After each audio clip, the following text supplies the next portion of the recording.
Welcome to your 2-week post-op visit. I put together this video to try to give you a sense of what is the most common discussions and occurrences at your 2-week post-op visit. Take a look at this beforehand, but do recognize that it may or may not apply perfectly to you, and if you think it doesn't, don't hesitate to reach out to us for a more personal concept of what is best for you.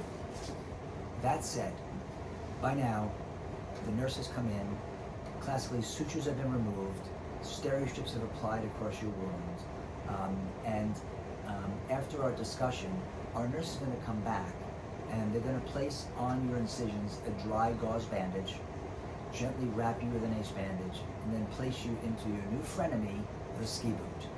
And whether it's low or high will really depend on what surgical procedure we've done.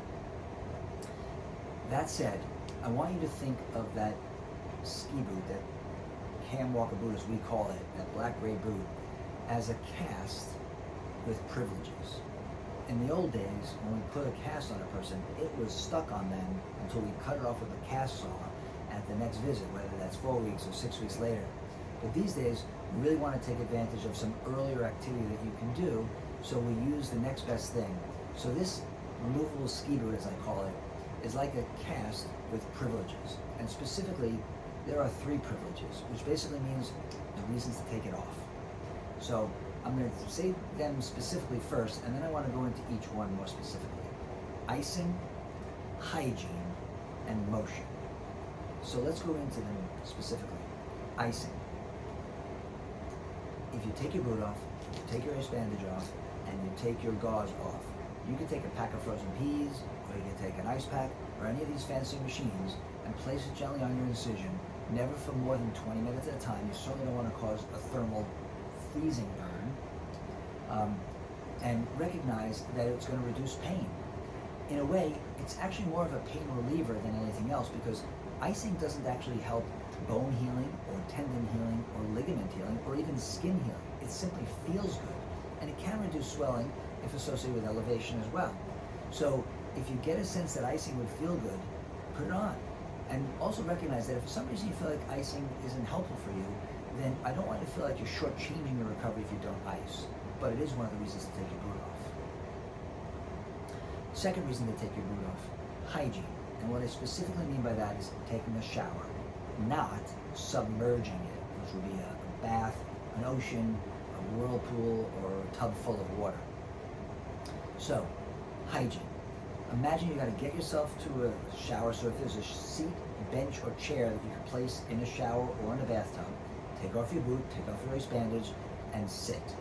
And if you can, water can run down the upper part of you like it normally would, soap can run up down you like it normally would, and so can rinse. And all this can run across your foot or ankle, including the incisions. At the end of the shower, you might take your towel and scrub dry up top like one normally would. But down low, where you have your surgical incisions, just use your towel to just blot, blot, blot, blot, blot, blot, wherever you need to. No scrubbing. And then leave it open to air for 5 minutes to really let the skin and those stereo strips dry. In the same way that you don't put a sock on a wet foot too quickly, right? When you're done, allowing it to air dry, put on a gauze, rewrap your ace bandage gently, and put yourself back in your boot. The third reason to take off your boot, icing, hygiene, motion. And motion, arguably, is one of the most important things that I want you to do. It's the best advantage about being in a removable boot rather than a fixed cast. So if you're ready to do some motion, take off your boot, take off your ace bandage, take off your gauze, and gently move your ankle joint if it's an ankle, or your foot or big toe, or whatever the specific circumstance is to you, with certain precautions. Like if it's an Achilles tendon, you don't want to go too high. If it's an ankle ligament reconstruction, you don't want to go down and in too much. So recognize that your own specific procedure may require some little nuance of this, but gentle motion on your own, a little wiggling of toes, or even take your finger and gently move your great toe, or gently move your ankle. I am okay with you taking a towel around the forefoot, or a gentle colored rubber band like a TheraBand, and just provide some gentle assist, like I'm going to do with you in the office, or Sam will do with you in the office. It's not, people often ask about how many times or how often can I do this, and the reality is do it as much as you want. In fact, I would probably say you can't do it enough, you can't do it too much, just don't be too aggressive about it, right?